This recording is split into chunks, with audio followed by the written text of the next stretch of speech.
Hello everyone, I am Tessellating Hexagons, doing some more Yoshi's Crafted World cleanup, and I really should know better because, when this video is uploaded, I'm gonna be taking a week off, and, at the time of recording this, I'm one sleep away from having to get up early in the morning to go and do that traveling. So, I shouldn't be recording this right now, and yet here we are. So first of all, we're looking for 5 Bearcups in the slip slide aisle. You see, it's funny because they're bear cubs, but they're made of cups, so they're Bearcups. It took me a while to stew on that when I was recording this, I got the joke, I was just thinking, is it funny? We just don't know. Anyway, I would say they're fairly easy to find, with one exception, which is just rude. Not hard, not difficult, not bad, just a bit mean. Bearing in mind, this is the first of 6 missions in Chili Hot Isles. Speaking of, there's the second Bearcup. I think it's the third? There is one that I just walked straight past, and can you blame me? So, yep, okay, there we go. We've just walked past it right now. It's underneath some decorations in the background that I didn't think to knock over on my first pass. But anyway, there's number 4, which we're getting third, because I didn't realise I'd missed it at this point, but don't worry about it. But just bear in mind, this is the first of 6 missions, and they're being that mean already. Oh, we're doing it like that, are we, game? Anyway, there's the last one, but then I realised, hang on a minute, we're too far into the level, we need to go back. And it was a hunch, really. I was still, scanning the level, I thought, oh, maybe it's in the foreground, and I just overlooked it because I tend to overlook the foreground. Then I thought, hang on a minute, what if I knock that over, and sure enough, there's the thing underneath. It kind of looks like Ice Bear from We Bare Bears, which I don't know how I know that, because I've never actually seen it. But from what little I know of We Bare Bears, Ice Bear is a mood. Anyway, I say anyway far too much in these episodes. So, moving on, the next request, a tray boat on the flip side of Pirates Island, and I will freely admit, as a YouTuber, the name of this level concerns me, because for these, these Getting the Things videos, I've been putting timestamps in the video description saying which level and what we're getting. And I don't know if YouTube's going to like the fact that this level name contains the phrase bombs away, or perhaps just the word bombs. And it's the name of the level, I can't help it. Anyway, you can see the boat there, so let's just get closer to it and throw a dog at a boat, as one does. And, that's fairly straightforward. We're going back to that level 2 more times, so there are 3 bombs in the video description. Please don't kill me, YouTube, I'm just playing a video game. Also, the sail on that boat that Poochie Pop is standing on, it reminds me of the cow blocks from Super Mario Sunshine. And I don't know how commonly they're referred to as such, but I call them that because a friend of mine from primary school did. I've not spoken to him in literal years. Anyway, we're looking for a snowman. I said anyway again! And this one, at least, I thought was fairly easy to find because I distinctly remember seeing it while I was looking for the Bearcups. So it was just a matter of blitzing about halfway through the level, and then, yep, there it is up there. And I like how the Blockafeller person said, hey, he's wearing a blue hat, and now that we can see it up close, it's a bottle cap! And speaking of bottle caps, I just finished a bottle of Aldi's own brand Peach Limeade, and not a sponsor, but it goes unnecessary. No one was asking Aldi to go that hard, but they certainly did. It's good, is what I'm saying, and this is not sponsored, I just really enjoy drinking it. Anyway, now that I've called it out, I can't not be aware of how much I do it. We're looking for the Octopus, Captain Octopus. It's like the last time we were here, but more so, because it's about, if the tray boat was a third of the way through the level, then Captain Octopus is 2/3 of the way through. But it's more also, there are other octopus creature entities in the background, or octopodes to use the correct plural, but they're not the correct one. We're looking for one with a big presence and an eye patch. And yeah, we need to ride both of the boats. Don't worry, you never have to look for a souvenir while the boats are in motion, so you never have to worry about that. But there's the captain there. Did I say eye patch? I think I said eye patch. I misremembered it having an eye patch. It doesn't, it just has a cute little hat and it's a slightly brighter colour. But what does it matter? And that's not really 2/3 of the way through the level. It feels like it should be, because it's 1/3 boat segment, 1/3 boat segment, 1/3, and they're not evenly distributed, so I don't know. They're not paying me to do maths right now. So let's just return to Slipslide Isle, looking for a Palm Island, a Palm O' violets. I have so many mini tubes of Palm violets in my life at the moment, and this is not a complaint. It's like, that's the thing that people get me, if they know me. And I eat them so slowly that I've sort of been steadily building up a collection of them, and they keep forever, so it's fine. It's just, they are my go-to flavor. Also, there was a weird jump in there, and I'm not sure if that was my eyes being funny or if I did something weird in editing, so I might have to go and address that. But anyway, no! Stop saying that, Hexagon Man! I need better filler words. Anyway, our last mission for Chili Hot Isles is 5 Cheep-Cheeps here, and it's on the front side this time. There is a nice balance of, like, for these souvenir hunts, they do their best to make you go to the front side and the flip side of all the levels where possible. Like, not every level has you visiting it more than once. I seem to recall that there was at least one level in one of the other episodes in this sort of catch-up session.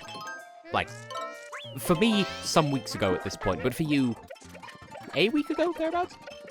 There was, I'm sure, a level that we only visited once. But other than that, and I want to say it was like one of the special ones, like Go-Go Yoshi or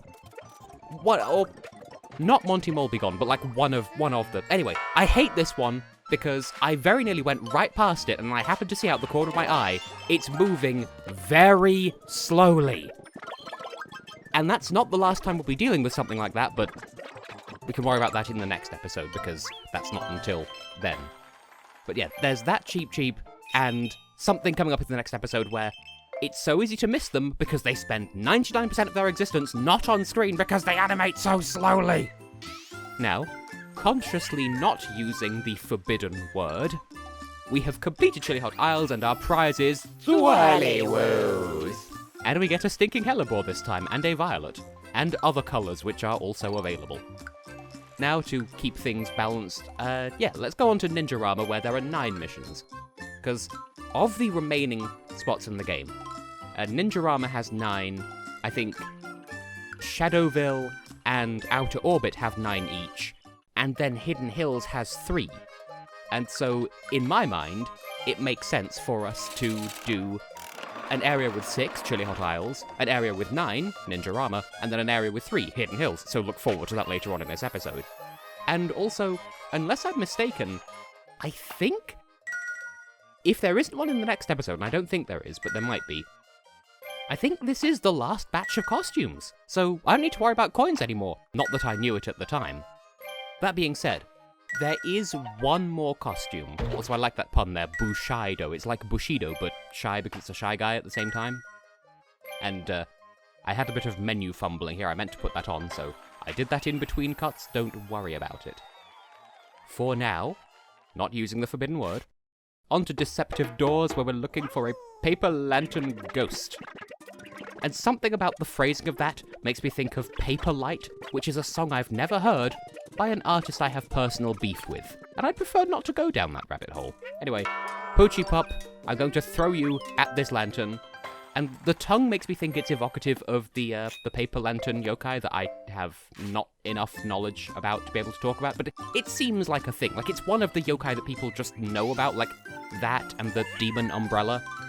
People never know about the fun ones, like the Nurikabe or the Shirime, which, don't look it up. The Shirime is not safe for work. I would explain why, but it's more fun if I leave it as a mystery. Next up, we're going to the Shogun's castle and we're looking for 5 decorative samurai helmets. I had forgotten that, like, the big gimmick of this level was the moving liftivators, because the only thing I remember from my initial run through the game is severely running out of eggs in this level. And I think that may have been because I was obsessing over destroying the Bushidos, as we've discovered that they're called, or Bushido guys, but shy guys, them. You don't need to do that at all, so I was able to hold on to my eggs, which feels like a dubious expression, and I'm not sure what to do with that, so hold on to your eggs at your own peril. Thanks, Cheryl. And here's another one. I feel like that one's easy to overlook because those platforms that rotate, when you throw an egg at them, like, they're solid objects. They could well, not indirectly. You could accidentally hit that and it would deflect the egg rather than hitting the target and you might not realize it. I didn't have that issue, but I felt very aware of it in the moment. But no issues here. I did have to find a sweet spot to hit that helmet from, but then I did, and everything was fine and lovely. And judging by our notes, you didn't help me write these notes, judging by my notes, go to hell. We're going to behind the Shoji, but it's the flip side, so we're in front of the Shoji, except we're behind the We're behind the Shoji, but so is the camera, viewing it backwards. We've been over this conundrum in the past. We're looking for a pair of bonsai trees. And it's an auto-scroller.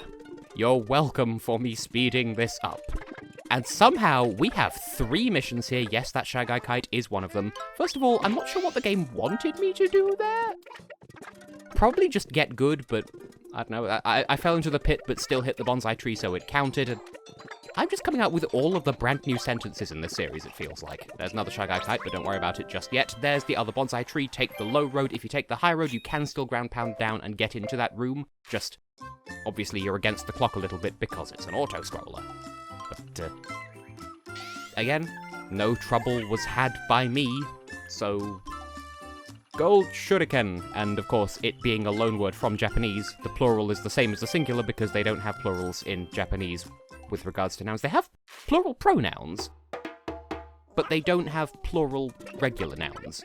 It's just understood. But then again, I did recently, like, in an episode of Bug Fables, which was going up concurrently alongside this series, I did discuss how, like, I guess to make up for the lack of there being a distinction between a singular noun and a plural noun, they have elaborate counting words where the example I used was 2 pizzas, 2 pencils, 2 children. You'd use a different word for 2 in each of those examples. So it all balances out? Which reminds me of a dream that I had once. And I've been meaning to tell this story in a recording, and I never did, I don't think. But I had a dream where, in Japanese, it's a language that uses particles to connect sentences together. So, if a noun is doing a verb, it's like noun, wa, verb. I can't explain it better than that. But in this dream, only about half of the words used wa, and the other half used a new particle that was called son. And the way that you determined whether a word used wa or son in a sentence wasn't by its grammatical gender, but by its grammatical star sign.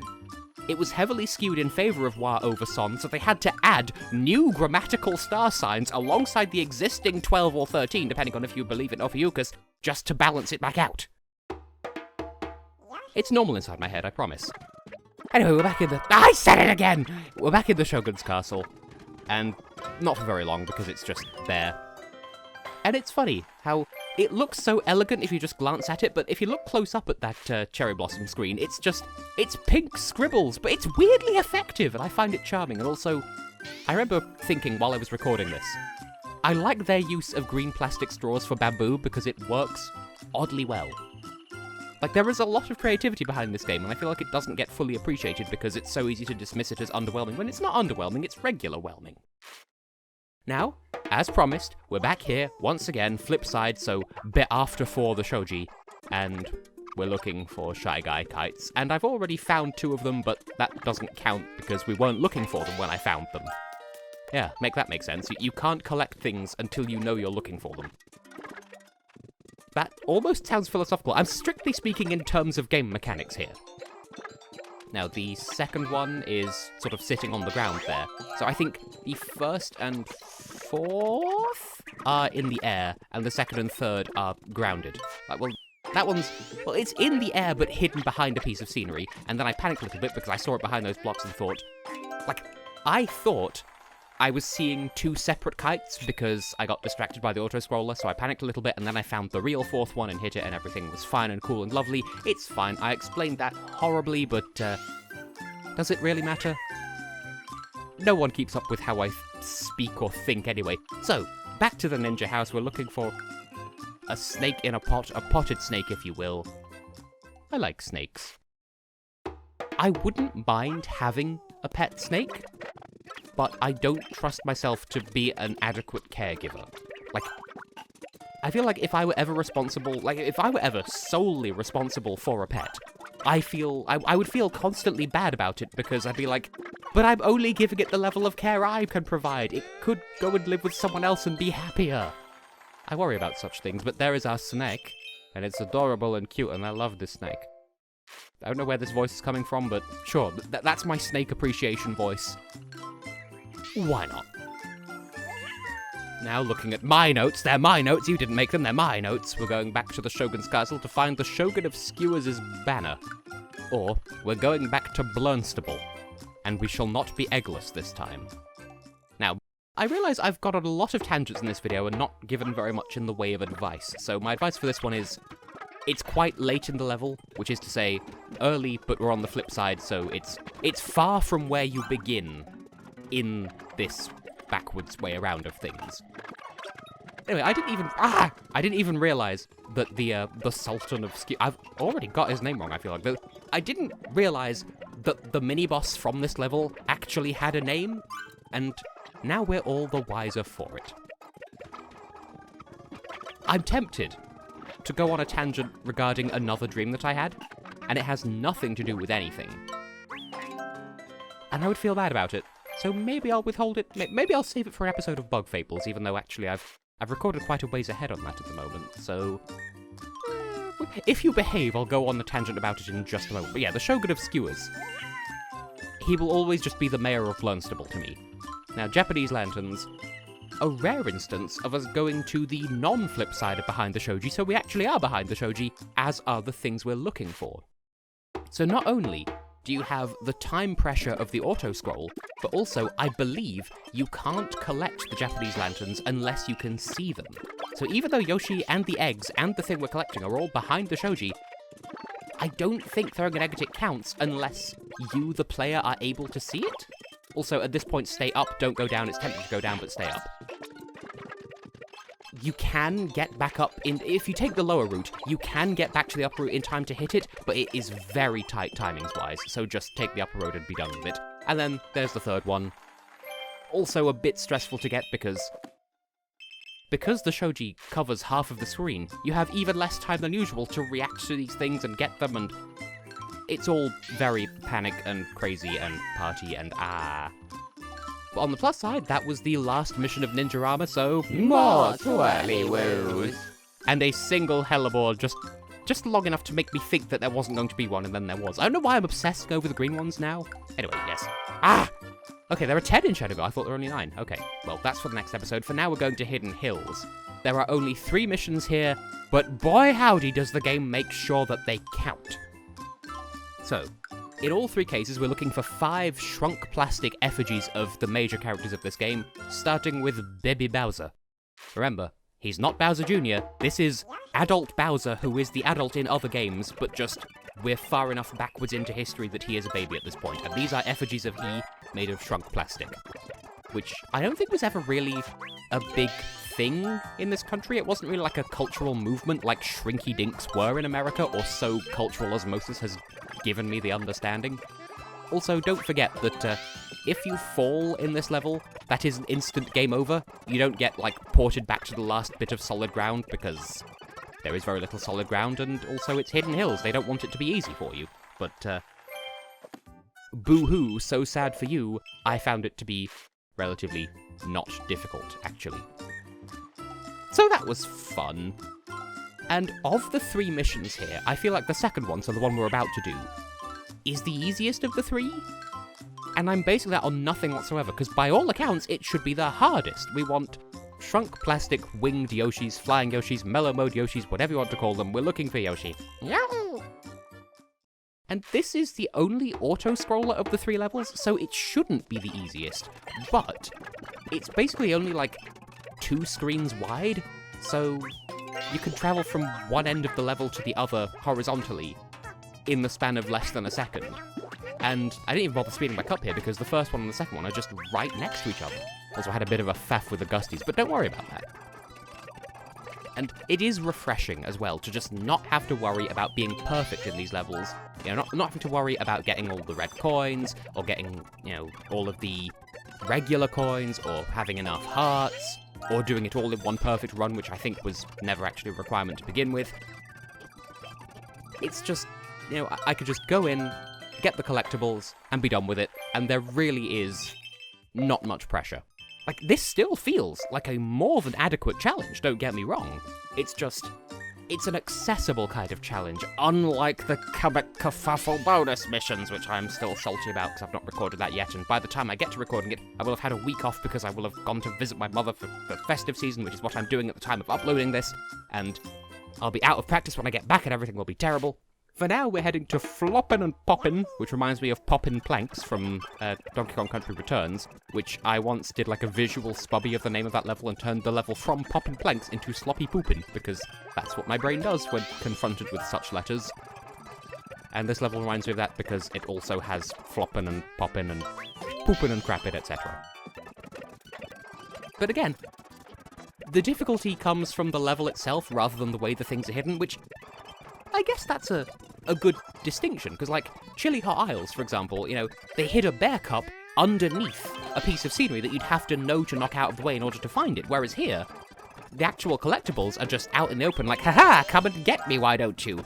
It's just you have to cope with the level geometry, which this is a rare instance of them being able to do that, because the level geometry in the main game isn't that difficult, but Hidden Hills is deliberately meant to be really difficult. So what I'm getting at is, it feels like a solid balance of difficulty in a way that I approve of. Like, it's still hard, but it's fun. It's not prohibitive or frustrating. It's just a rollicking good challenge. And with that, fresh out of requests in Hidden Hills, so Secret Whirly Woos. And only one hellebore for our troubles. For shame. Now, while we're in the area, it's not gonna be the next episode, but the episode thereafter, but also Big Block of Fella.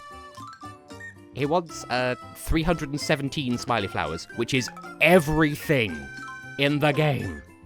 We'll get there eventually, but for now I have been and will continue to be Tessellating Hexagons, and next time, we'll go to outer orbit instead.